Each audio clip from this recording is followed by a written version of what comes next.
मंगलाचरण। चलिए मैं करता हूँ, ठीक है,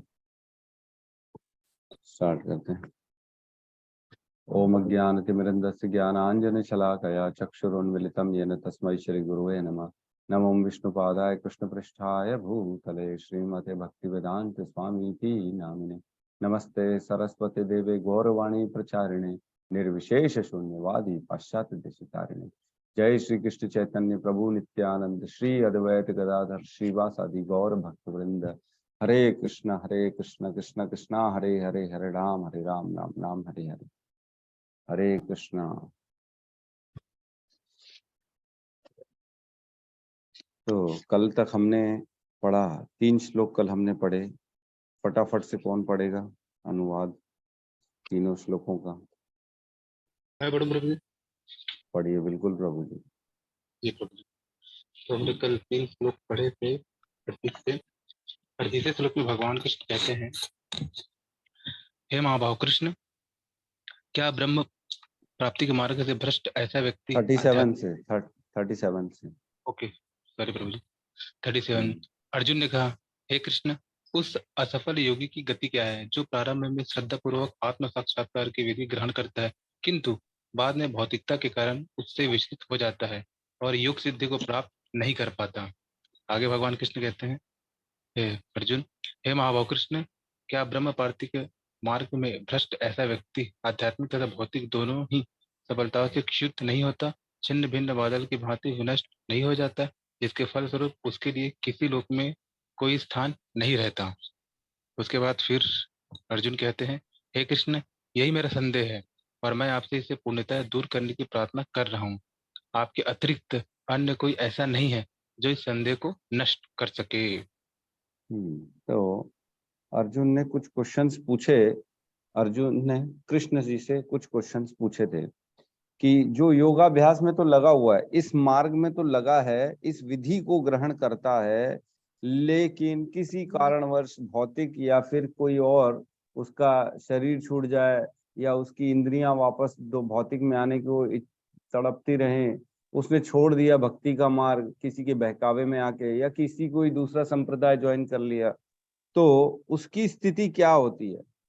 क्या उसको आध्यात्मिक जगत मिलता है कि नहीं मिलता है? और भौतिक जगत कहीं ऐसा तो नहीं दोनों से ही उसको जो है ना बाहर निकाल दिया जाएगा? कहाँ जाएगा? उसकी स्थिति क्या बैठेगी? तो ये पूछते हैं क्वेश्चन अर्जुन ने। बहुत ही इंटेलिजेंट क्वेश्चन है ये, है ना। जो सीरियस होता है भक्ति में, जो स्टूडेंट अपनी पढ़ाई लिखाई में सीरियस होगा, वो बिल्कुल अपने आगे बीच में छूटने की सारी चीजों की तैयारी करके चलेगा। भैया अगर हुआ तो ये, नहीं हुआ तो ये, बीच में छूटा तो क्या, सारी चीजों का इफ एंड बट समझ के चलता है।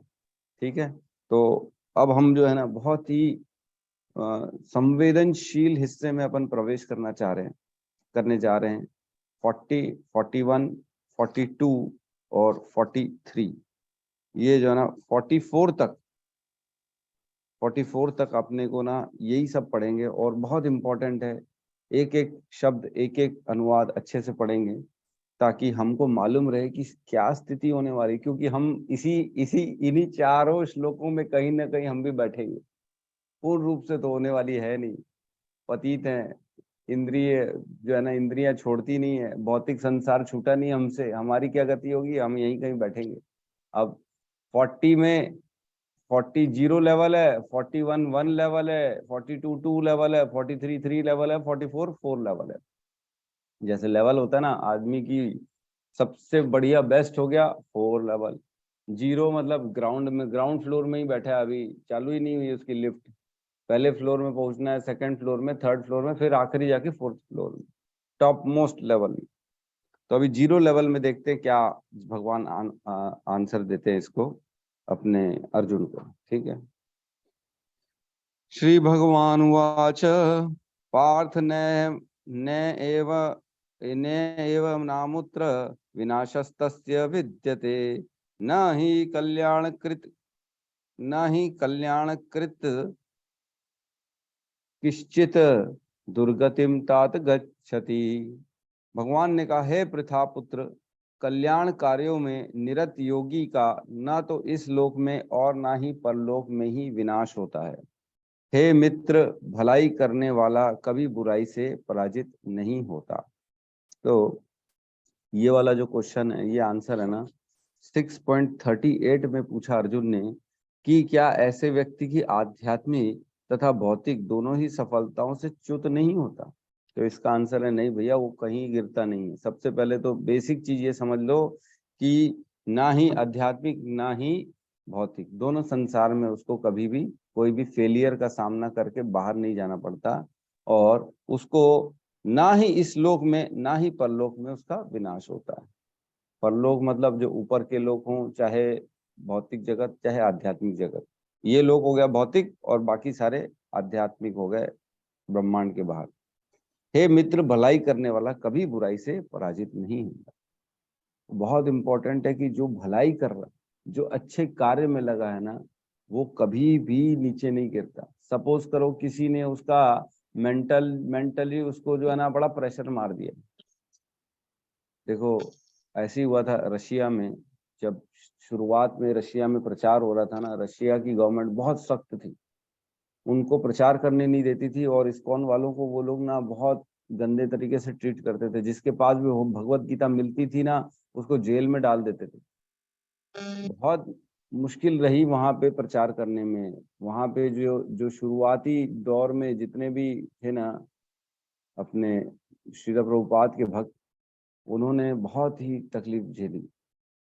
पुलिस की मार के खाई, उनको बंद कर दिया गया जेलों में, खाना नहीं दिया गया, तड़पते रह गए, लेकिन उनका विनाश नहीं हुआ कुल मिला के। और आज देखिए स्वयं गवर्नमेंट स्वीकार कर रही है वहाँ की कि नहीं, ये एक धर्म है और इस्कॉन एक प्रथा है, इस संप्रदाय है, इसको जो है बिल्कुल ऑथेंटिक करके वहाँ पे लीगल कर दिया गया। ऑल ओवर वर्ल्ड में अब लीगल है, पहले हर कहीं प्रॉब्लम थी। तो यहाँ पे शुरुआत में तात्पर्य में श्रीमद् भागवतम के एक श्लोक का वर्णन होता है 1.5.17, जिसमें नारद मुनि व्यासदेव को उपदेश दे रहे हैं क्या। त्वक्त्वा स्वधर्म चरणाम्बुजम हरेर भजन पको अथ पते ततो यति यत्र क्वा वा भद्र भुद मुष्य किम को वर्थ आप तो अभजनताम स्वधर्मात्। यदि कोई समस्त भौतिक आशाओं को त्याग कर भगवान की शरण में जाता है, तो इससे न तो कोई क्षति होती है और ना पतन। दूसरी ओर अभक्त जन अपने अपने व्यवसायों में लगे रह सकते हैं, फिर भी वे कुछ प्राप्त नहीं कर पाते। इसका अनुवाद ये है कि जो भौतिक संसार में लगे हुए हैं, हम मेहनत कर रहे हैं, श्रम कर रहे हैं। एक श्लोक आता है, श्रम एव ही केवलम, है ना, उसमें बताते हैं कि सिर्फ श्रम ही श्रम है, वो और कुछ नहीं। आप अपना जो है ना व्यर्थ का श्रम लगा रहे हो और कुछ नहीं कर रहे।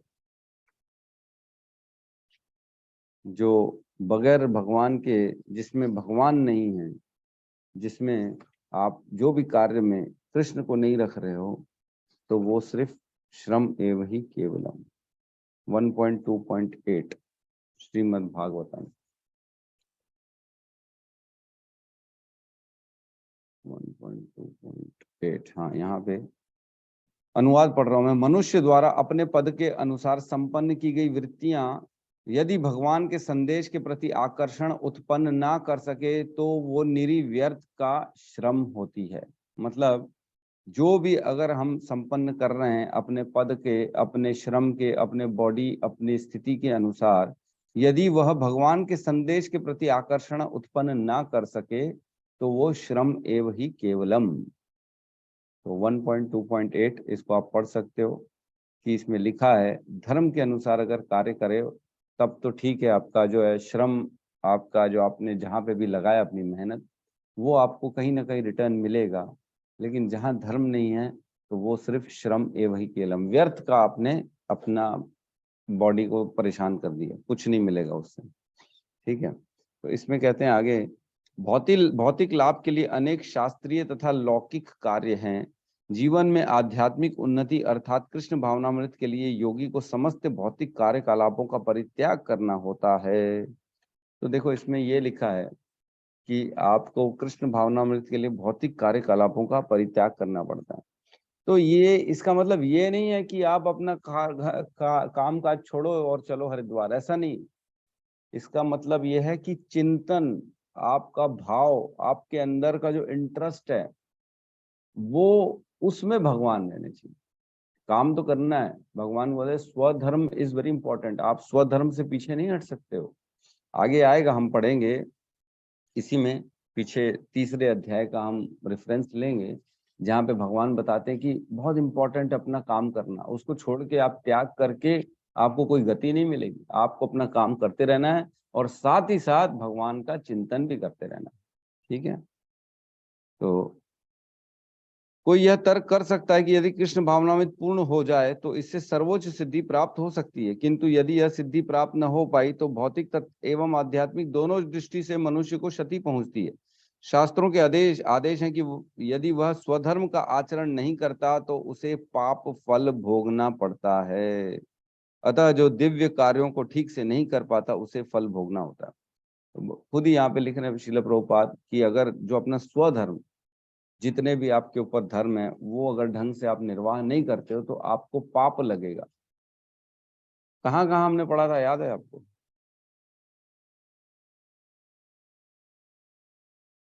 दूसरे अध्याय में भी बोला था भगवान ने और तीसरे अध्याय में भी बोला था। दूसरे अध्याय में बोला था कि धर्म के लिए युद्ध करो, है ना, याद है? धर्म के लिए युद्ध करो, युद्ध के लिए युद्ध करो, अपने लिए युद्ध मत करो, धर्म के लिए युद्ध करो। इसका मतलब क्या हुआ, आप अपना स्वधर्म निभाओ। और 3.16, 19, 20 और 24 ये खोलेंगे। 3.16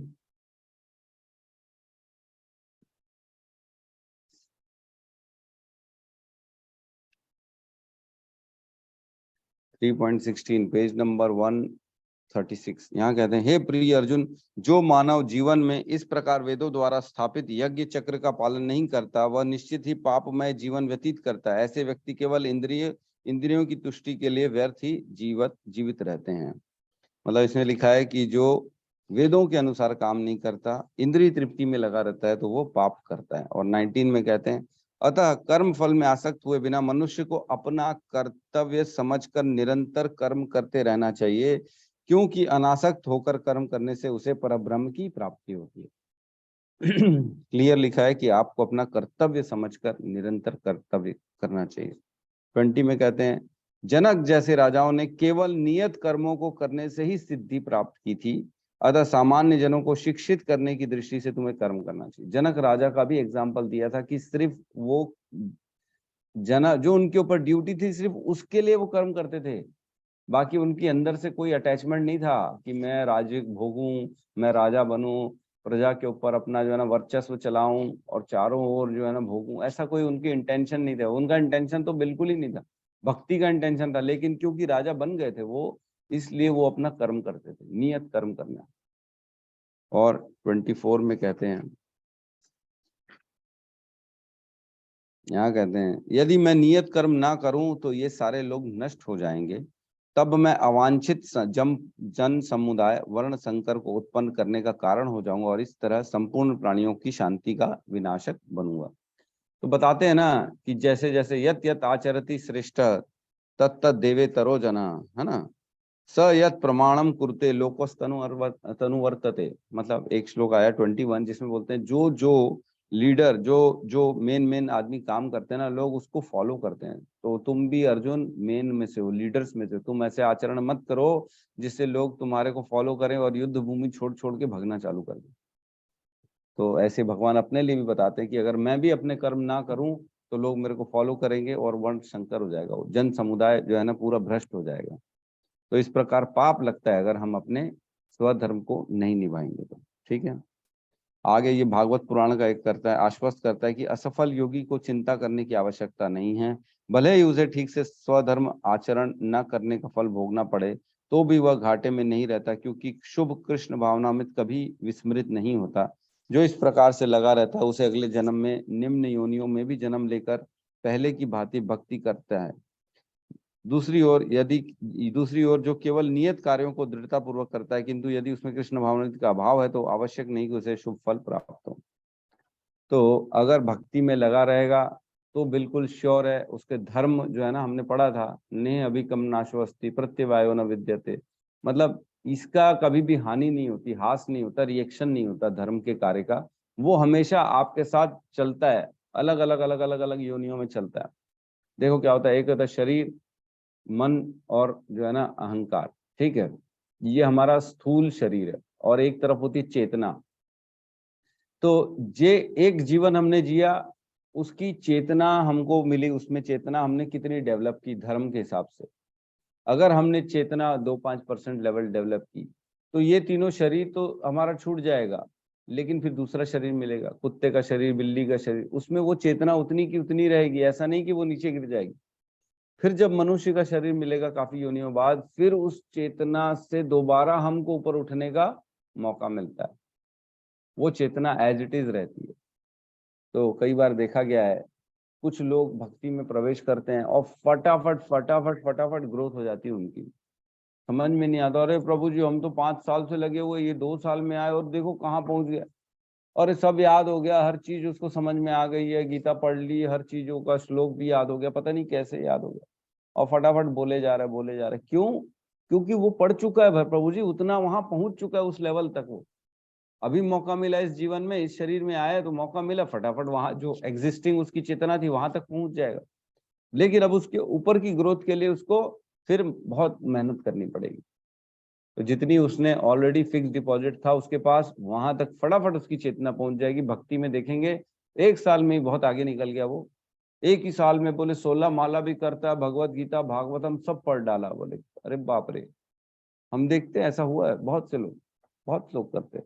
लेकिन कुछ लोग 5-5 साल से लगे हुए हैं, वो करे जा रहे, उनसे आज 16 माला नहीं हो रही, 8-9-10 में अटके हैं, चाय पी रहे हैं, है ना, और बाहर का खाना खा रहे हैं, सब प्याज लहसुन खा रहे हैं, बगैर भोग का खा रहे हैं, सब कर रहे हैं। क्यों? अरे वो बड़े अभी जो है ना जूझ रहे हैं, स्ट्रगल कर रहे हैं भक्ति में स्ट्रगल कर रहे हैं भक्ति में। भक्ति भी स्ट्रगल है क्या? ये तो आनंद है क्या? मेरे को तो समझ में नहीं आता। कुछ लोग बोलते हैं भक्ति करता है, तुम लोग इतने परेशान हो जाते हो, ये नहीं करते हो, वो नहीं करते हो, परेशान हो रहे हो। अपन परेशान होते हैं क्या? किसको ऐसा लगता है कि मैं परेशान होता हूँ? हैंड रेस गौतम प्रभु को लगता है क्या परेशानी लगती है आपको, बताओ। नोट्स रहते हैं, ऐसे चीजें हो जाए तो क्या बोल रहे हैं? आवाज कट रही है आपकी। नोट्स कंप्लीट नहीं होते तो परेशानी लगती है प्रभु जी। अच्छा, नोट्स कंप्लीट नहीं होते तो परेशान नहीं, ये बात नहीं चल रही। बात ये चल रही है कि जैसे बाहर के लोग बोलते हैं कि तुम भक्ति में लग के परेशान हो गए हो, है, तुम ये नहीं खाते हो, तुम वो नहीं खाते हो, तुम अपने जीवन को कैसा कर दिए हो, इतनी परेशानी झेल रहे हो। ये परेशानी थोड़ी है, ये तो आनंद है। क्यों? भगवान की सेवा विग्रह की पूजा करके परेशानी लगती है? भोग लगा के खाना परेशानी लगती है क्या? चाय छोड़ना परेशानी लगती है? स्वपन प्रभु कुछ कहना चाहते हैं, बताइए स्वपन प्रभु। दंडवत प्रणाम गुरु जी। मेरा धन्यवाद, प्रणाम। एक परेशानी बहुत है। मैं अपना परिवार से 1 महीना हो गया ठीक से बातचीत नहीं होती, और दोस्त यारी से तो बात बहुत कम हो गए हैं, और यही कारण थोड़ा सा खराब लगता है। भक्ति में समय ज्यादा लगता है, भक्ति में समय ज्यादा लगता है। परिवार देखो को समय प्रभु, ही नहीं दे पाता हूँ। बात तो सही है, समय के अभाव तो रहता ही है, बिल्कुल सही कह रहे हो। सबके साथ है प्रभु जी। हमारा परिवार से मतलब अच्छा संबंध नहीं हो पा रहा है, तो थोड़ा इसके बारे में बताएंगे कैसा संबंध अच्छा करना है। देखो ऐसा है कि भक्ति छोड़ना तो नहीं है, लेकिन ये है कि जो थोड़ा समय आप उनको भी दीजिए, ताकि उनको ऐसा ना लगे कि आप हमका हमारा उनका त्याग कर रहे हो, उनको छोड़ रहे हो, ऐसा उनके अंदर भावना नहीं आनी चाहिए। उनके अंदर ये भावना आनी चाहिए कि चलो ठीक है, थोड़ा सा समय इन्होंने कम कर दिया, लेकिन हमारी जो जरूरतें हैं, हमारे को जितना मिनिमम समय चाहिए वो हमको कैसे भी करके ये दे देते हैं। तो थोड़ा सा निद्रासन कम करिए, सोइए कम, और घर परिवार में जितनी जरूरत है उतना दीजिए। एक्स्ट्रा ऑर्डिनरी देने की जरूरत नहीं, क्योंकि भगवान कहते हैं जो भगवान को संतुष्ट करता है ना, वो सारे जीव उससे संतुष्ट हो जाते हैं, है ना। अहम तुष्टि जगत तुष्टि, भगवान कहते हैं मैं अगर तुष्ट हूं तो पूरा जगत संसार तुमसे तुष्ट रहेगा। अहम रुष्टि जगत रुष्टि, भगवान अगर रुष्ट हो गए तो पूरा जगत रुष्ट हो जाएगा। तो ठीक है, तकलीफ तो आती है, नो डाउट, शुरुआत में तो बहुत प्रॉब्लम आती है, लेकिन जैसे जैसे दृढ़ता आती है ना, दृढ़ता आ जाएगी। जिस दिन समझ जाएंगे ये लोग अब ये हमारी बात मानेगा नहीं, तो वो लोग धीरे धीरे आपके हिसाब से एडजस्ट करना चालू कर देंगे। तो 4 फेजेस बताते हैं हमारे, जो है ना, भक्ति में आने के बाद बड़ी से बड़ी परेशानी छोड़े मुझे। तो प्रभु जी भी कह रहे हैं कुछ, सत्यम प्रभु, तो 4 स्टेजेस आते हैं भक्ति में। सबसे पहले आता है ना रिजेक्शन। लोग आपको छोड़ देते हैं, भैया इसको छोड़ो, अब ये हमारे काम का नहीं रहा, सब कट जाएंगे आपसे धीरे धीरे। फिर आपका क्रिटिसिज्म होगा, आपकी बुराइयां होंगी, अरे एकदम बेकार है भैया, कुछ ध्यान नहीं देता है, घर छोड़ दिया, ये छोड़ दिया, पागल है, ये है, पता नहीं ब्रेन वॉश कर दिया इसका फोन वालों ने, खाता पीता क्या है, घास फूस खाता है, प्याज लहसुन भी नहीं खाता है, क्या मिलेगा, प्याज लहसुन तो दवाई है, बोले दवाई तक नहीं खाता, उसमें क्या है। ऐसा होता है लोग सोचते हैं कि तुम्हारी मानसिक स्थिति बर्बाद हो गई है, तुम अब किसी काम के नहीं हो। लेकिन फिर क्या होता है, फिर धीरे धीरे क्या होता है, एक्सेप्टेंस आता है। जब देखते नहीं यार वो कुछ गलत काम तो नहीं कर रहा, अच्छी बात ही कर रहा है, भक्ति कर रहा है, चलो कोई बात नहीं है, तो हमारा अपना ना, इसको स्वीकार कर लो, ठीक है, एक्सेप्टेंस आएगा। फिर आपको आएगा, आपको जो है ना रिस्पेक्ट मिलना चालू होगी धीरे धीरे धीरे धीरे। फिर जो लोगों ने आपको छोड़ दिया था ना, धीरे धीरे आपको बोलेंगे नहीं नहीं, अच्छा आदमी यार, उसकी रूटीन देखो, सुबह उठता है, नहाता है, धोता है, पूजा पाठ करता है, तिलक लगाता है, और कोई गलत बात नहीं करता, किसी की निंदा नहीं करता, आदमी को ऐसा ही होना चाहिए। ये सब चीजें आती है, रिस्पेक्ट करती हैं। और फिर बाद में आखिरी में आपको फॉलो करना चालू करते हैं लोग, नहीं अब इसको फॉलो करो, ये सही है। तो ये फेज हर किसी के आते हैं जीवन में जो भक्ति करता है ना। तो अभी आप शुरुआत के स्टेजेस में हो, तकलीफ तो आएगी, ये सब टेस्ट है, टेस्ट। जैसे होता ना, फौज में भर्ती होना है तो आपको टेस्ट देना पड़ेगा, आपको बताना पड़ेगा कि आप उसके लायक हो, फौजी बनने के लायक हो। ऐसा नहीं है कि फौज में कोई भी चला जाएगा, तो ऐसा नहीं है। कृष्ण की भक्ति आसान नहीं है। भगवान क्या कहते हैं, मैं बता रहा हूँ, भगवान तो और बड़ी बड़ी बात बताते हैं कि भक्ति में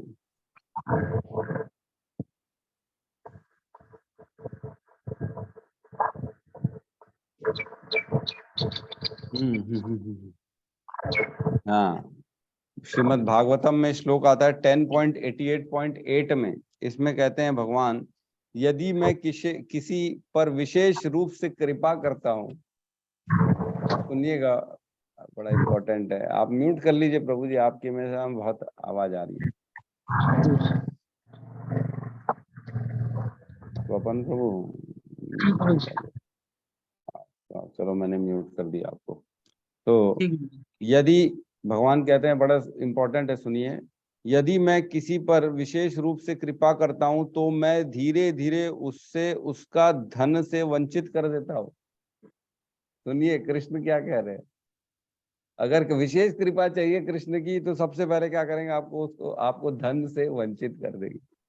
तब ऐसे निर्धन व्यक्ति के स्वजन तथा मित्र उसका परित्याग कर देते, फिर आपको जो है ना आपके अपने छोड़ देंगे, है ना। इस प्रकार वह एक के बाद एक कष्ट सहता जाता है, फिर कष्ट पे कष्ट आते हैं। ये भगवान की कृपा है, मैं नहीं कह रहा हूँ, श्रीमद् भागवतम कह रहा है 10.88.8, है ना। तो अगर विशेष कृपा चाहिए भगवान की तो सोचो क्या क्या छोड़ना पड़ेगा। अभी तो आपको छोटी सी कृपा मिल रही है। तो देखो ऐसा है, सोना जब तपता है ना, तभी ज्वेलरी बनती है, तभी आभूषण बनता है, तभी पहनने योग्य होता है, तभी तारीफ के काबिल होता है। तो तपना तो पड़ेगा प्रभु जी, बगैर तपे कुछ नहीं मिलेगा, बैठे बिठाए नहीं मिलेगा। तपिए, फिर आपकी देखिए कितनी वैल्यू बढ़ जाती है। सब चीजों को छोड़ दीजिए, जिसको जो बोलना है बोलने दीजिए, भैया मैं तो ऐसे ही हूँ, क्या करना है देख लो, कहाँ जाएंगे, धीरे धीरे स्वीकार कर लेंगे। चिंतन ज्यादा मत करिए, कृष्ण पे छोड़ दीजिए, सब कृष्ण करेंगे, मेरे को क्या करना, मैं उनका दास हूँ, करने वाले वो हैं। तो तुलसीदास जी कहते हैं, तुलसी राम भरोसे निर्भर होके सोए, निर्भय होके सोए। तुलसी राम भरोसे निर्भय होके सोए, अनहोनी होती नहीं और होनी हो सो वो होए। अनहोनी तो कभी होगी नहीं, और जो होनी है वो तो होनी चाहिए, उसको कौन टाल सकता है। तो दोनों स्थिति में हम कुछ नहीं कर सकते, इसलिए आप चुपचाप सो, भक्ति में लगे रहो, कुछ नहीं कर सकते, कृष्ण करेंगे सब कुछ, वही करेंगे। ठीक है जी ठीक है प्रभु जी। तो जी इस प्रकार निश्चिंत होके लगिए, जो होना वो होके रहेगा। अपने छूटेंगे, अब हमारे कितने पुराने पुराने मित्र यार सब छूट गए, बचपन के ऐसे खास, हम खास लोग छूट गए। अब उनका चिंतन करते रहेंगे कि वो चले गए जीवन से, हाय रे हाय हाय हाय, तो आगे नहीं बढ़ पाएंगे। समझे, छोड़ना तो पड़ेगा। कुछ लोग छूटेंगे, कुछ लोग जुड़ेंगे, यही है, यात्रा है जीवन की। जो यात्रा है ना, जन्म से लेके मृत्यु तक जो है ना, एक यात्रा है। इसमें बहुत से लोग आपके साथ जुड़ेंगे यात्रा में, और बहुत से लोग छूटेंगे। तो जिनको छूटना छूटेंगे, जिनसे मिलना मिलेंगे। आप क्यों टेंशन कर रहे हो, गाड़ी जिस स्टेशन में आएगी वहां के हो जाएंगे हम। ठीक है, ठीक है। तो आगे प्रवेश करते हैं। इसमें एक्चुअल में जो है ना, थोड़ा सा टेक्निकल बताया गया है। अभी हम जो है ना, अब सेकंड पैराग्राफ में, इस श्लोक का तात्पर्य इस प्रकार है, मानवता के दो विभाग किए जाते हैं, नियमित और अनियमित, ऑर्गेनाइज्ड और अनऑर्गेनाइज्ड। दो टाइप के लोगों का इसमें डिवीजन किया गया। एक होता है अनऑर्गेनाइज्ड, जिनसे कोई लेना देना नहीं, जो अपनी मर्जी के बाप होते हैं, खाली मैं और मेरे, मी एंड माय लाइफस्टाइल, उसको किसी से लेना देना नहीं। और एक होते हैं ऑर्गेनाइज्ड, नहीं नहीं, सुबह शाम दोपहर समय देख के काम करेंगे, अच्छा बुरा सब देखेंगे, घर देखेंगे, बाहर देखेंगे, अपना शरीर देखेंगे, सब देखेंगे, ऑर्गेनाइज्ड और अनऑर्गेनाइज्ड। ठीक है, जो लोग शास्त्रों में वर्णित कर्तव्यों के सिद्धांतों का पालन करते हैं वे नियमित होते हैं। जो शास्त्र समझते हैं, पढ़ते हैं, कुछ ना कुछ जानते हैं, वो नियमित होते हैं। और जो इसके अनियमित विभाग के, अनियमित जो होते हैं ना, वो इसके अपोजिट होते हैं। लेकिन ऐसा नहीं कि अनियमित पढ़े लिखे नहीं होते, पढ़े लिखे भी होते हैं। अनियमित विभाग के सांस्कृतिक तथा असंस्कृतिक, शिक्षित तथा अशिक्षित, बली तथा निर्बल लोग पाशविक वृत्तियों से पूर्ण होते हैं। ये एजुकेटेड, अनएजुकेटेड, स्ट्रॉन्ग, वीक, कुछ भी हो सकते हैं। तो एजुकेटेड लोगों का बहुत सा जो है ना, आजकल आता है यूट्यूब में, न्यूज में आता है, अरे वो शिक्षक है, वहां आपको पढ़ाता है, और वहीं का जो है ना, उसने कांड कर दिया, वहीं की जो है ना, स्टूडेंट के साथ शादी कर ली, या जो भी XYZ। ऐसे आप लोगों ने भी बहुत न्यूज पढ़े हैं, हमने भी पढ़े। गंदे कर्म करते हैं शिक्षित लोग ही, ऐसा नहीं है कि नहीं। तो इसके बाद कहते हैं कि उनके कार्य कभी भी कल्याणकारी नहीं होते, क्योंकि वे पशुओं के भांति आहार निद्रा भय मैथुन का भोग करने हेतु इस संसार में निरंतर लगे रहते हैं। उनका एक ही मकसद है, आहार निद्रा भय मैथुनम च, बस यही काम है, जो सदा ही दुखमय है। किंतु जो लोग शास्त्रीय आदेशों का अनुसार संयमित रहते हैं, वे इस प्रकार क्रमशः कृष्ण भावनामृत को प्राप्त होते हैं। तो लेकिन जो अब ऑर्गेनाइज्ड लोग हैं उनकी बात करें, अनऑर्गेनाइज्ड तो होते ही हैं, और उनका बेसिक मकसद खाली इंद्रिय तृप्ति होता है। तो ऑर्गेनाइज होते हैं ना, उनकी बात चल रही है। अब उनका 3 भागों में विभाजन हुआ है।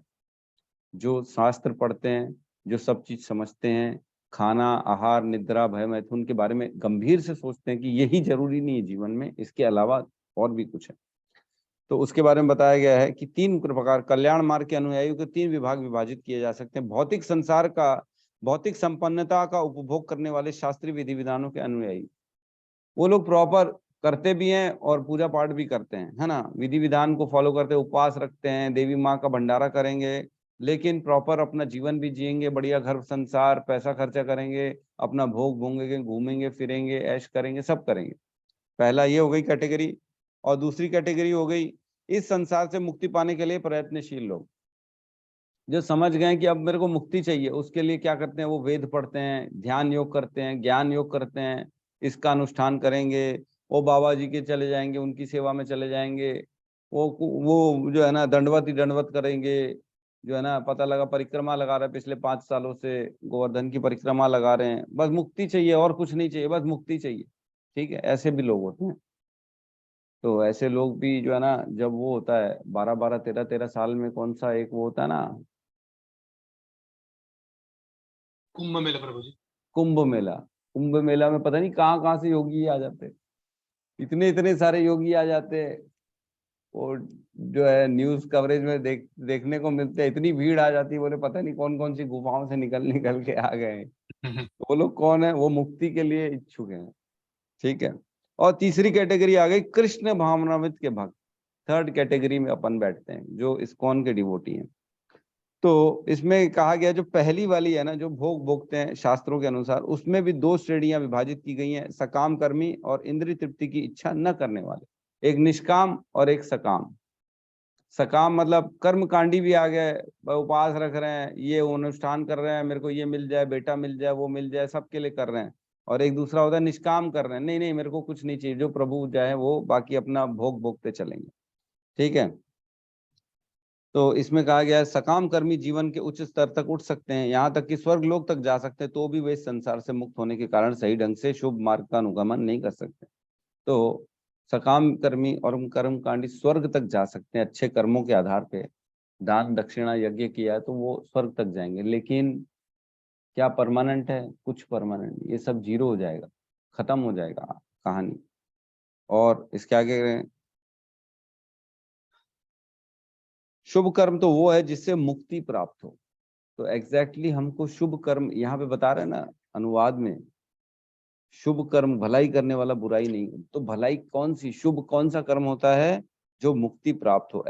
कोई भी ऐसा कार्य जो परम आत्म साक्षात्कार या देहात्म बुद्धि से मुक्ति की ओर उन्मुख नहीं है, वह रंच मात्र भी कल्याणप्रद नहीं है। तो मुक्ति अगर जिस भी कार्य में नहीं है, ऐसे काम, तो वो कोई काम की नहीं है, वैसा काम नहीं करना चाहिए, वो श्रम एव ही केवलम में आ जाएगा। तो हमारे को बेसिकली मुक्ति के लिए अच्छे कर्म किसको कहते हैं? मुक्ति के कर्म के लिए जो भी आप अपने एक्चुअल में, जो आत्मा है ना, एक्चुअल में आत्मा में जैसे ये जीवन जी रहे, जन्म हुआ मृत्यु हुई, तो ये जो समय है ना जन्म से मृत्यु तक का, ये अगर पूरा अपन आत्मा का ट्रेवल देखेंगे, पूरा आत्मा की टाइमलाइन देखेंगे, तो उसमें छोटा सा एक डॉट, एक बिंदु भर है ये जीवन, है ना। अनेक अनेक जीवन जी के आए, तो मनुष्य जीवन भी एक जीवन हो गया जिसमें से एक छोटा सा बिंदु है। तो लेकिन यहाँ से हम इसको उद्धार कर सकते हैं, यहाँ से हम भगवत धाम की प्राप्ति कर सकते हैं, मुक्ति पा सकते हैं। तो हमको ऐसा कर्म करना चाहिए जो इस आत्मा को इस सर्कल से बाहर निकाले, जन्म मृत्यु के चक्र से बाहर निकाले, वो कल्याणकारी कार्य कहलाएगा। तो भलाई का कभी भी वो बुराई नहीं हो सकता, वो कभी भी पराजित नहीं हो सकती। तो यहाँ वही बताया गया कि कृष्ण भावना में जो है ना वो कार्य करें, तो हम इन सब चक्र से, इस संसारिक श्रम से, इस भौतिक जो है ना भोगों से, इन सब से ऊपर हो जाएंगे और उसका कभी भी नाश नहीं होगा। ठीक है। तो किसी भी हाथ में, किसी भी हालत में अगर हम सोचते हैं कि हमने जो है ना छोड़ तो दिया है घर परिवार, भक्ति कर रहे हैं, क्या कुछ मिलेगा? पता नहीं मिलेगा भी कि नहीं मिलेगा, क्या होगा मेरा, वो भी चला जाएगा, परिवार वाले तो छोड़ दिए हैं, मेरा क्या होगा? भक्ति भी मिलेगी कि नहीं, भगवान मिलेंगे कि नहीं? अरे भगवान मिलेंगे, चिंता मत करो, भगवान बोल रहे हैं कि तुम इस कार्य में लगे रहो, ये इसका कभी भी नाश नहीं होगा और इसमें कभी भी तुम्हारी पराजय नहीं होगी, भलाई करने वाले की कभी भी पराजय नहीं होती। ठीक है, हो गया, ये हो गया लेवल जीरो का अंडरस्टैंडिंग। अब लेवल 1 में प्रवेश करते हैं हम, फटाफट एक और श्लोक कर लेते हैं ना। नेक्स्ट श्लोक 41 में कहते हैं, प्राप्य पुण्य कृताम लोकान उषित्वा शाश्वती समः शुचिनाम श्रीमताम गेहे योग भ्रष्ट अभिजायते। असफल योगी पवित्र आत्माओं के लोकों में अनेक अनेक वर्षों तक भोग करने के बाद या तो सदाचारी पुरुष के परिवार में या धनवानों के कुल में जन्म लेते हैं। तो यहाँ असफल योगी की बात चल रही है। असफल योगी मतलब जिसने, दो प्रकार के असफल योगी हो गए, एक तो थोड़ी बहुत उसने भक्ति की और एक तो कम ज्यादा भक्ति कर डाली, है ना। एक तो बहुत ज्यादा भक्ति की, कैसे? जड़ भरत की कथा सुनी है आपने? भरत महाराज जो मृग, एक हिरण से आसक्त हो गए थे, राजा थे, पूरा राज्य छोड़ दिया था और एक जंगल में चले गए थे भक्ति करने, बहुत भक्ति की, लेकिन एक छोटे से हिरन से आसक्त हो गए, उसको पाला पोसा, उसका नाम भी उन्होंने कृष्णा रखा था मेरे ख्याल से, कृष्णा, हे मृग, कृष्णा मृग, कहाँ हो, बड़े आसक्त होते थे। तो अंत काल में जब उनका समय आया तब उसकी आसक्ति ने उनको जो है ना हिरन बना दिया, क्योंकि भगवान कहते हैं अंत काले नहीं, यम यम वापि स्मरण भावम तजन्ति कलेवरम तम तम एवेति कौंतु सदा तद भाव भावित। 8वें अध्याय में 8वें अध्याय का श्लोक है ये, मेरे ख्याल से 6वां नंबर है, हाँ 6वां नंबर है। तो 6वें नंबर में कहते हैं जिस जिसका भी स्मरण करोगे अंत काल में वो गति प्राप्त होगी, नेक्स्ट शरीर आपका वही मिलेगा। तो इनको वो शरीर मिल गया हिरन का, लेकिन क्योंकि उनकी भाव, उनका लेवल बहुत ऊंचा था, इसलिए उनको सब कुछ याद था। तो हम पढ़ेंगे आगे चल के। तो यहाँ पे अपन पढ़ते हैं 2 श्रेणियां हैं, एक जो बहुत कम उन्नति, थोड़ी उन्नति, और एक दूसरा जो अधिक उन्नति करते हैं। दूसरे वो जो दीर्घकाल तक योगाभ्यास के बाद भ्रष्ट होते हैं। जो योगी अल्पकालिक अभ्यास के बाद भ्रष्ट होते हैं वह स्वर्गलोक को जाते हैं, और जहाँ केवल पुण्य आत्माओं को प्रविष्ट होने दिया जाता है वहां पर दीर्घ काल तक रहने के बाद उसे पुनः इस लोक में भेजा जाता है, जिससे वह सदाचारी ब्राह्मण, वैष्णव के कुल में या धनवान व्यक्ति के कुल में जन्म लेते हैं। तो इसमें बताया जो थोड़ा बहुत करता है और नष्ट हो जाती है उसकी भक्ति, तो उसे कहाँ भेजा जाता है? स्वर्ग लोकों में या ऊपर के लोकों में, जहाँ वो अच्छे खासे भोग भोगते हैं। तो ऐसा नहीं है कि जो है ना आप लोगों को स्वर्ग नहीं मिलेगा, सब मिलेगा। वहाँ भोग भोगिए, फिर दोबारा आइए नीचे, फिर जो है ना, और अपॉर्चुनिटी मिलती है। श्रुचि नाम, श्रुचि नाम मतलब जो पवित्र लोगों के घर में जन्म मिलता है। हम देखते हैं भक्तों के घर जो है ना बच्चे पैदा होते हैं, बचपन से ही उसको क्या बोला जाता है? अरे मेरा लल्ला कृष्णा, हरि बोल बेटा, कैसा है? हैं? भगवान की कथाएं सुनाई जाती है उसको, छोटे छोटे लिटिल कृष्णा की सुनाएंगे कथा। कृष्ण भगवान ने देखो कैसे पूरा पहाड़ उठा लिया था, ओ ऐसे होता है। कृष्ण की कथाएं सुनते हैं, गौरांग की कथाएं सुनाते हैं उनको, भगवान के नामों से बुलाया जाता है। अरे मेरा लल्ला आ गया, नंद के घर आनंद भयो आ गया, प्यारा प्यारा बच्चा आ गया, हरे कृष्णा बोलो, हरे कृष्णा बेटा। कोई भी आ रहा है हरे कृष्णा बोलो, क्यों बोलते बचपन से? अरे वो तो बड़ा भक्त था भैया, वो तुम्हारे घर पैदा हो गया, उसको अपॉर्चुनिटी मिली है पवित्र आत्माओं के घर में पैदा होने की। क्यों? क्योंकि उसकी योग भक्ति छूटी हुई थी, अब वहीं से स्टार्ट करनी है। तो कैसे मिलेगी वहीं से स्टार्ट? तो ऐसे घर में उसको प्रवेश दिया जाता है। तो ये काम प्रकृति का होता है। जो आत्मा स्वर्ग लोक में अपना 9.21 श्लोक खोलेंगे, है ना।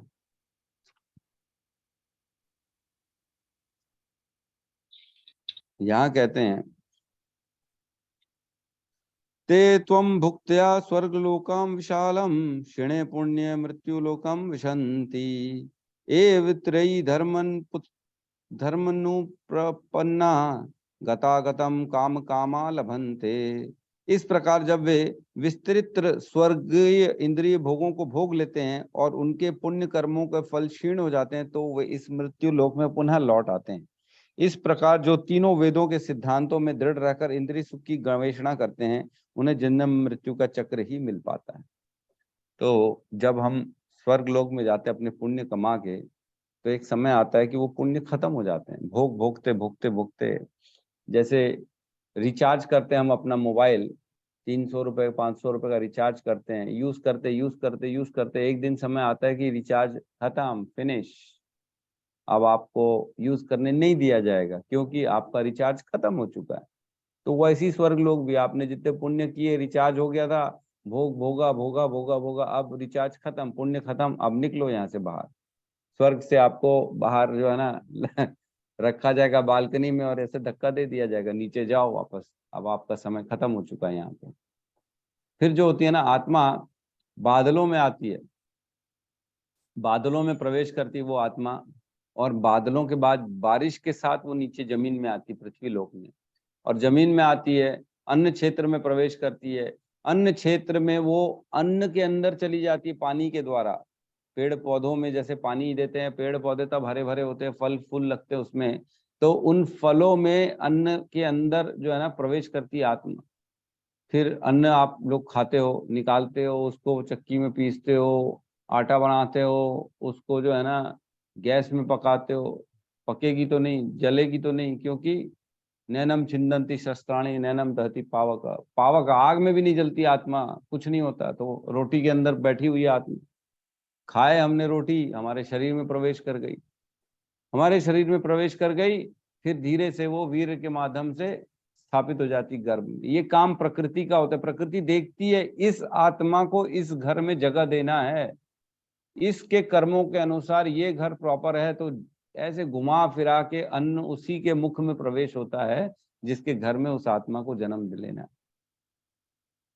गलती से अगर दूसरे के मुख में प्रवेश भी हो गई तो वो बाहर निकल जाएगी, मल मूत्र के माध्यम से आत्मा बाहर निकल जाएगी, फिर नाली और पानी इधर उधर घूमते फिरते दोबारा अन्य क्षेत्र में प्रवेश करेगा, फिर से वो पेड़ पौधे में प्रवेश करेगा, फिर फल फूल में प्रवेश करेगा, फिर अन्न में चला जाएगा, एप्पल में चला जाएगा, केले में चला जाएगा, फिर जब केला खाओगे तब दोबारा वो आत्मा आपके शरीर में प्रवेश करेगी। ऐसा रोटेशन होता है आत्मा का। तभी तो कहते हैं ना, सुदुर्लभ मनुष्य तन पावा सब ग्रंथन यही गावा। बहुत दुर्लभ है मनुष्य तन, कितना घूम रही आत्मा, देखो तो सही कब उसको कौन सा जीवन मिलेगा, मनुष्य योनि मिलेगी कि नहीं मिलेगी। कोई कुत्ता खा गया, कुत्ते का आत्मा बन गया, कुत्ते का शरीर मिल गया, बिल्ली का शरीर मिल गया, घूमते रहते हैं आत्मा इसी प्रकार अनेक अनेक जो है ना शरीरों में। फिर उसके बाद जो है ना वो ऐसे घर में प्रवेश करते हैं जहाँ पे पवित्र आत्माएं रहती हैं, वहां पे बचपन से उनको फिर ना भक्ति करने की चांस मिलता है, भक्त करते हैं वो। और दूसरी कैटेगरी आती है कि वो पैसे वाले, सूची में नाम श्रीमताम, श्रीमताम मतलब जिनके पास श्री ज्यादा है, श्री मतलब लक्ष्मी ज्यादा है, श्रीमताम गेहे, गेहे मतलब ऐसे घर, ऐसे घर में उनको मौका मिलता है पैदा होने का। पैसे वाले घर, मुकेश अंबानी के घर में पैसा होगा, इसके घर में।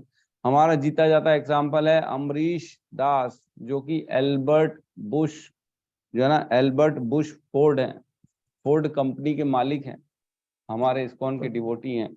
जो है मायापुर में जो है ना जो मंदिर बन रहा है, टेम्पल ऑफ वैदिक प्लानिटेरियम, 1000-2000 करोड़ का मंदिर बन रहा है जो कि मायापुर में, उसको बेसिक उसका संचालन दिया गया इनको, अमरीश महाराज को, जो कि फोर्ड कंपनी के मालिक हैं। इतनी सारी फोर्ड गाड़ियां घूमती है ना, उनका मालिक वो 16 माला करता है डेली, धोती कुर्ता पहनते हैं, और जब हिंदुस्तान आते हैं तब चप्पल नहीं पहनते हैं। बोलते हैं हिंदुस्तान जो है ना दिव्य भूमि है, इसका स्पर्श करना चाहिए, यहाँ पे चप्पल पहनने की क्या जरूरत है। ऐसी भूमि का तो दिन रात स्पर्श होना चाहिए हमारे को। तो ये भाव है उनका, सोचो। और हमारा क्या भाव है, कार में बैठते ही एटीट्यूड में आ जाते हैं, अरे बड़ी कार है हमारे पास, तो अब ये भक्ति वक्ति कोई थोड़ी करेगा, हम तो जाएंगे घूमे फिरेंगे ऐश करेंगे और क्या। तो सोचो इतना बड़ा आदमी जो है 300 करोड़ रुपए दे चुके हैं अभी तक मंदिर बनाने में, 300 करोड़। वो तो और तैयार है देने के लिए, लेकिन उनको रोका जा रहा है कि नहीं आप मत दो, पब्लिक का भी तो पैसा लगे, उनको भी तो स्वीकृतियां मिले, उनकी भी तो सेवा लगे। पूरी सेवा आप ही कर लोगे तो बेचारे इन लोगों को कौन चांस देगा। ऐसा है, ये हो रहा है देखो। और हम कहाँ बैठे हैं और लोग कहाँ बैठे हैं। तो शिल प्रभुपाद ने उनको भक्त बनाया था, उनसे 2-3 क्वेश्चन पूछे थे। उनसे पूछे थे कि उनके दादा थे हेनरी फोर्ड। बोले हेनरी फोर्ड, उन्होंने एक कंपनी बनाई, इतना पैसा आया, क्या लेके गए वो अपने साथ।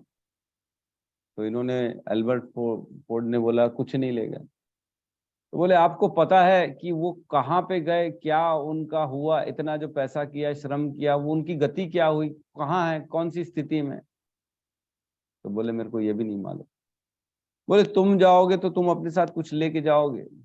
बोले नहीं, मैं अपने साथ, अब मेरे दादा ही नहीं लेके गए तो मैं कहाँ से ले जाऊंगा। तो बोले जीवन में करना क्या चाहिए, पैसे का सही उपयोग क्या होता है, कुछ मालूम है आपको। बोले नहीं। तो ऐसे सवालों से ना बड़े शरणागति हो गया वो शिल प्रभुपाद के। सोचो, एक होमवर्क देता हूं मैं आप लोगों को कल के लिए। एक लेटर है, जीडी बिरला ने लिखा अपने बच्चों को, है ना, वो लेटर हम कल पढ़ेंगे।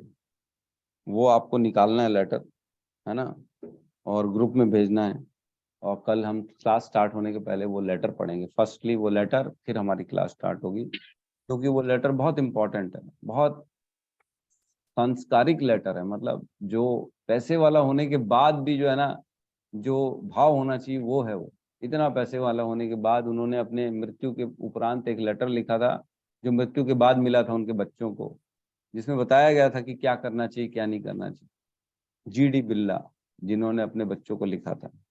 बिरला आप जानते हो, जिनकी सीमेंट है, आइडिया मोबाइल फोन है, महिंद्रा उनका है, ऐसे बहुत सी मेरे ख्याल से कंपनी है उनकी। तो उनका उनका बारे में हम कल पढ़ेंगे। तो इस प्रकार जो कम गति होती है, जिसने कम अध्यात्म किया वो स्वर्ग लोक जाएगा, और जो एक अध्यात्म ज्यादा करता है जो है ना, उनकी स्थिति और उच्च कैटेगरी की होती है। ठीक है, फटाफट इसको पढ़ लेते हैं हम।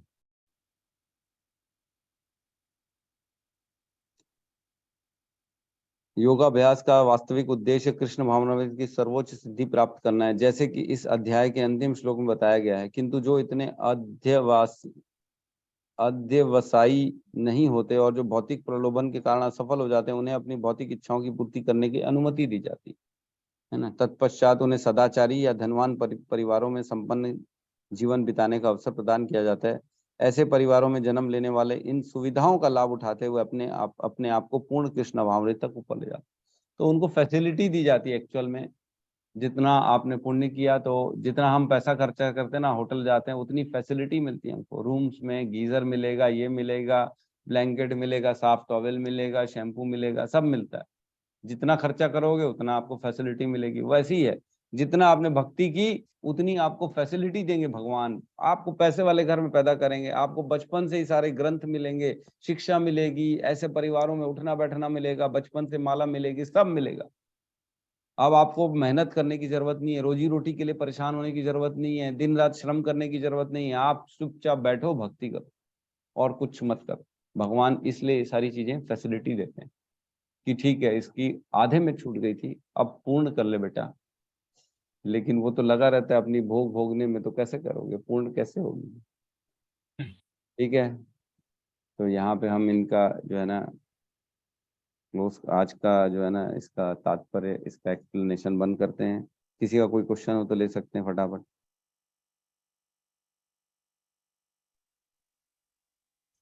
प्रभु जी मेरा एक सवाल। हम्म। प्रभु जी जैसे हम पाप करते हैं तो नरक लोग चाहते हैं, तो हमें वहाँ पे एक अलग से शरीर मिलता है वहाँ पे, मतलब नरक को भोगने के लिए। जैसे हम हम्म। स्वर्ग जाते हैं तो उसके लिए क्या हमें अलग से और कुछ शरीर मिलता है? बिल्कुल तो मिलता है, सर दिव्य शरीर मिलता है। दिव्य शरीर मिलता है। हाँ, देखे नहीं, जैसे अर्जुन को 10वें अध्याय 11वें अध्याय में जब उन्होंने अपना विराट स्वरूप दिखाया, उसके पहले उन्होंने उनको दिव्य नेत्र दिए। वो दिव्य नेत्र देखने के लिए थे कि भगवान कृष्ण को देख सके वो। तो उस समय जब भगवान को वो देखता है, तब वो ये भी देखता है कि ऊपर के लोक वाले देवता भी भगवान को देख रहे हैं, क्योंकि उनके पास भी सेम नेत्र हैं, उनके पास भी दिव्य शरीर है, जिसके माध्यम से वो भगवान को देख रहे हैं। तो इस प्रकार उनके पास दिव्य शरीर होता है, और हमारे पास ये स्थूल शरीर होता है। वो भोग भोगने के लिए शरीर अलग मिलता है, जिससे आपकी शारीरिक जो है ना, शरीर क्षीण नहीं होता। हमारा शरीर हम देखते हैं हर दिन एक के बाद शरीर धीरे धीरे धीरे धीरे डिग्रेड होना चालू होता है ना। हमारे शरीर की इंद्रियां वीक होना चालू हो जाएंगी, कर्म इंद्रियां, ज्ञान इंद्रियां वीक होना चालू हो जाएंगी। लेकिन दिव्य शरीर में ये सब कभी नहीं होता, वो हमेशा 100% बनी रहती, कभी वीक नहीं होती वहां पे। ऐसा होता है, वो शरीर मिलता है। तभी तो वहां पे अश्विनी कुमार भी हैं, मतलब डॉक्टर्स हैं वहां पे। उस शरीर के लिए भी डॉक्टर्स हैं। कुछ हो जाए तो पीट पाट दिया किसी ने उस शरीर में, तो आपका तुरंत उपचार हो जाएगा अश्विनी कुमारों द्वारा। ठीक है। हाँ, राहुल प्रभु का कुछ क्वेश्चन है। हरे कृष्ण प्रभु जी। प्रभु जी वो पूछ रहा था, जैसे आपने अभी अल्फ्रेड फोर्ड का बताया ना, तो उन्होंने तो पूर्ण समर्पण कर दिया, लेकिन उनके जो मतलब दादाजी थे, शायद दादाजी थे कि पिताजी थे, तो दादाजी थे हेनरी फोर्ड। हाँ, दादाजी थे। तो प्रभु जी जैसे कि उन्होंने भी तो बहुत श्रम किया, जो भी धन अर्जित किया, और भले ही उन्होंने अल्फ्रेड फोर्ड ने धन लगाया उस पर, तो उनका कुछ होगा कि नहीं? जो हेनरी फोर्ड है वो तो पहले ही अरे स्वर्गवास। कैसे नहीं होगा, बोलते हैं जो भक्ति में आता है उसकी 21 पीढ़ियां तर जाती हैं। 7 माता की तरफ से, 7 पिता की तरफ से, और 7 आने वाली 21 पीढ़ियां सारी की सारी भगवत धाम चली जाती है अगर एक भक्त आ जाए उस परिवार में। तो अल्बर्ट फोर्ड जैसा भक्त आ गया तो ऊपर की 7, इधर की 7, माता की तरफ से 7, और आने वाली 7, ये सब भगवत धाम जाएंगी। तो ऐसा है, भक्त आने से भैया सब तो पितृ खुश होते हैं। ऊपर जो पितृ जिनका तर्पण नहीं हो, जिनको शरीर नहीं मिला, वेट कर रहे बेचारे, परेशान हो रहे हैं क्या होगा डिसीजन। इसीलिए तो ऐसा होता है ना कि देखो, ऊपर पितृ लोक में 6 महीने का दिन, 6 यहाँ का 6 महीने वहां का दिन, यहाँ का 6 महीने वहां का रात, मतलब यहाँ का 1 साल वहां का 1 दिन। तो वेट कराया जाता है, देखते हैं आप, रुको 2-4 साल रुको, देखते हैं आपकी आने वाली 7 पीढ़ियों तक कोई कुछ भक्त बनता है कि नहीं बनता है। तो यहाँ पे 7 पीढ़ी निकलेंगी कितने सालों में? 700 सालों में, सपोज करो 100 साल समझ लो, 100 नहीं समझ लो, 60 साल, 70 लाख, 50 साल एवरेज पकड़, 300-400 साल में आपकी 7 पीढ़ियां निकल जाएंगी। तो 300-400 साल में वहां पे कितने दिन हुए? मुश्किल से 1 आध साल हो गया, और क्या, ऐसे ही होगा। क्योंकि यहाँ का 1 साल वहां का 1 दिन, ठीक है, यहाँ के 365 साल वहां का 1 साल, ऐसे ही हुआ ना। तो यहाँ पे 350 साल निकलेंगे, वहां पे 1 साल निकलेगा, तो आपको वहां पे 1 साल तक वेट करना पड़ेगा। देखेंगे आपके पितृ, आपके आने वाले जो है ना योनियों में कोई आ रहा है क्या, भक्त आ रहा है क्या, वेट करते, चलो कोई बात नहीं, हो सकता है भक्त निकल आए, तो वहीं से आपको सीधा भगवत धाम भेज दिया जाएगा। नहीं तो आपके जो कर्म अनुसार आपको नेक्स्ट योनि मिल जाएगी। कई बार वेटिंग चलता है पीरियड, कई बार यमराज दे देते हैं उनको, डिपेंड करता है ये तो उनके सर्कमस्टेंसेस के ऊपर, देश काल परिस्थिति के ऊपर। ठीक है, जी जी जी प्रभु जी, धन्यवाद। धन्यवाद। Letter from GD Birla to his son, यही है, हाँ यही है प्रभु जी। आपके लेटर भी निकाल लिए हो क्या? हाँ, ये निकाल के डाल दीजिए ग्रुप में, तो कल हम इसको पढ़ेंगे। काजल माता जी कुछ कहना चाहती हैं? जी काजल माता जी। हरे कृष्ण प्रभु जी। जी प्रभु माता जी, जी, हरे कृष्ण। जैसे हमने मतलब प्याज लहसुन खाना छोड़ दिया है और चाय वगैरह भी पीना छोड़ दिया है, तो पर कोई जबरदस्ती करे, मतलब खाने के लिए करे, तो फिर क्या करना चाहिए?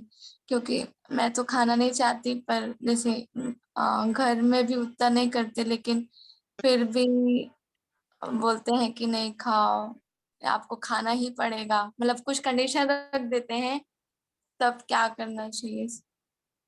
देखो ऐसा है कि अगर तो आप इजी वे में उनको कन्विंस कर सकते हो, या ऐसी परिस्थिति आ गई कि मजबूरी हो गए, नहीं अब तो माता पिता बोले या तो तुम हमारे से जो है ना रिश्ता रखना बंद कर दो, या तो प्याज लहसुन खा लो, तो थोड़ा बहुत ऐसे मन मार के आप खा सकते हो, ऐसी बात नहीं है, जब तक उनका हृदय परिवर्तन हो। वो देखेंगे कि बेचारी खा तो रही, हमारे सिर्फ हमारे नाम को खा रही है, लेकिन उसकी इच्छा नहीं है, तो धीरे धीरे बंद कर देंगे आपके बोलना। वो कोशिश करनी चाहिए नहीं खाएं, लेकिन अगर अनअवॉइडेबल सिचुएशंस हैं तो खा सकते हो, ऐसी कोई प्रॉब्लम नहीं है। जी प्रभु जी। लेकिन कभी भी ऐसा नहीं होना चाहिए कि आप खा रहे हो और उसमें आपको मजा आ रहा है, ये नहीं होना चाहिए, हाँ है ना। प्रभु जी, एक अब तो हाँ, छूट गई है तो मन ही नहीं होता, पर ऐसा कंडीशन रख देते हैं, मतलब मैं खाऊंगी तो नहीं, पर खाना पड़ रहा है तो भी ऐसा होना चाहिए कि मैं मजबूरी में खा रही हूँ, मेरे को किसी में मतलब इसमें मजा नहीं, आनंद नहीं है, लेकिन क्योंकि मैं एक गृहस्थ हूँ, मैं एक घर का परिवार का हिस्सा हूँ, और मैं आज अगर इनकी बात नहीं मानूंगी तो बहुत कुछ गलत हो जाएगा, इसलिए मैं मजबूरी में खा रही हूँ, ये भाव होना चाहिए खाने का। जी प्रभु जी। ग्रहण कर सकते, कोई दिक्कत नहीं। ठीक है, स्वपन प्रभु भी कुछ कहना चाहते हैं? जी प्रभु जी। छोटा सा कथा सुनाना चाहता हूँ गुरु जी। अरे बिल्कुल बिल्कुल, सुनाइए। जैसे कोई व्यक्ति जेल में है और दो व्यक्ति मदद करना चाहता है, एक व्यक्ति उसको खाना पहुंचाता है और एक व्यक्ति उसको जेल से छुड़ाने का प्रयास करते हैं। जो खाना पहुंचाता है वो अच्छा है, लेकिन जो जेल से छुड़ाना चाहता है वो बेस्ट है। इसलिए जो लोग इस जेल रूपी भवसागर से जीव को छुड़ाना चाहता है वो बेस्ट है, वही वास्तविक आध्यात्मिक कल्याण है। गुरुजी, आप हमारा आध्यात्मिक कल्याण कर रहे हैं, हमारा एक भौतिक रूपी जेल से आप छुड़ाना चाहते हैं।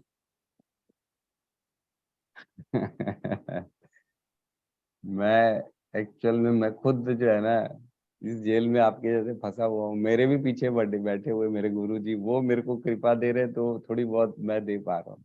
उनका आदेश है एक्चुअल में प्रचार करने का, इसलिए हम प्रचार कर रहे हैं, और कुछ नहीं है। जो है ना, हमारे अंदर ये क्षमता नहीं है कि हम कर सकें। ये तो गुरु परंपरा की एक्चुअल में फ्लो जो करंट आती है ना, एक के बाद एक वायर जुड़ी जुड़ी जुड़ी जुड़ी रहती है, आखिरी तक करंट आ जाती है।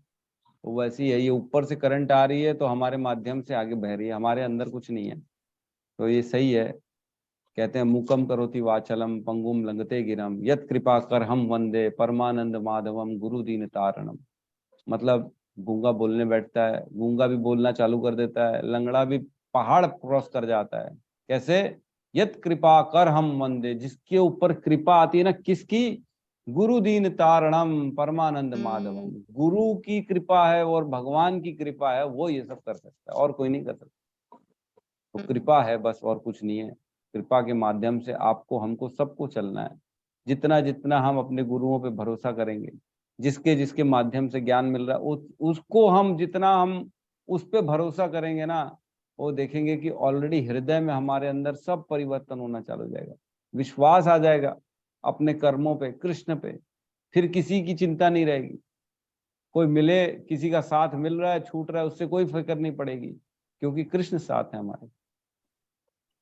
तो जब ये भावना आती है ना, तो आप जो बता रहे हो कि घर परिवार, ये बहुत से ऑब्स्टेकल आते हैं, बहुत सी परेशानी आती है भक्ति में, उससे ऊपर आदमी तभी निकल सकता है जब श्रद्धा, दृढ़ता, संकल्प शक्ति आएगी, विश्वास आएगा अपने गुरु के वाणी पे।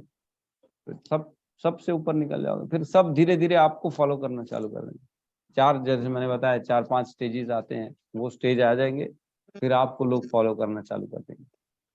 ऐसा होता है। और भगवान तो बता ही रहे हैं कि जो है ना, कभी भी भला करने वाले का जो है ना पतन नहीं होता, बुराई करने वाले की, मतलब अच्छाई वाले जो है ना, अच्छाई कर्म करने वाले की कभी भी बुराई नहीं होती, उसका कभी बुरा नहीं होता। तो इस प्रकार हमको विश्वास करना चाहिए, कृष्ण की वाणी पे विश्वास होना चाहिए, भगवत गीता पे विश्वास होना चाहिए। बहुत इंपॉर्टेंट है विश्वास, श्रद्धा। बिल्कुल, आप लोग हैं, जुड़ते हैं तभी तो उठते हैं बेचारे सब लोग, और मेरे को सुनते हैं। बताओ, मैं क्या, वसी में कुछ नहीं। बहुत बहुत धन्यवाद आप लोगों का। इसी बहाने हम सब की रिवीजन हो जाता है भगवत गीता का, इसी बहाने। ठीक है, बहुत बहुत धन्यवाद, आप लोग समय निकालते हो। और कहीं पे भी ना, ये वाला ज्ञान है ना, ये कभी नाश नहीं होगा। ये चीज दिमाग में हमेशा रखना। जो ये कर रहे हैं ना सुबेरे का 1 घंटा भगवत गीता, वो कभी भी खत्म नहीं होगा। वो हमसे मृत्यु भी नहीं छीन सकती है। ये वाला जो हमने अर्जित कर रहे हैं, वो अगले जीवन तक जाएगा। ये सोच के हमको ये अटेंड करना चाहिए क्लास। ठीक है, तो आज की क्लास को हम विराम देते हैं। सब मिलके हरे कृष्ण महामंत्र का जाप कर लेते हैं। हरे कृष्णा कृष्णा कृष्णा हरे हरे, हरे राम राम राम हरे हरे। सभी भक्त वृंद की जय। जगत गुरु शील प्रभुपाद की जय। जय निताई गौर प्रेमानंदे हरि हरि बोल। हरि हरि बोल।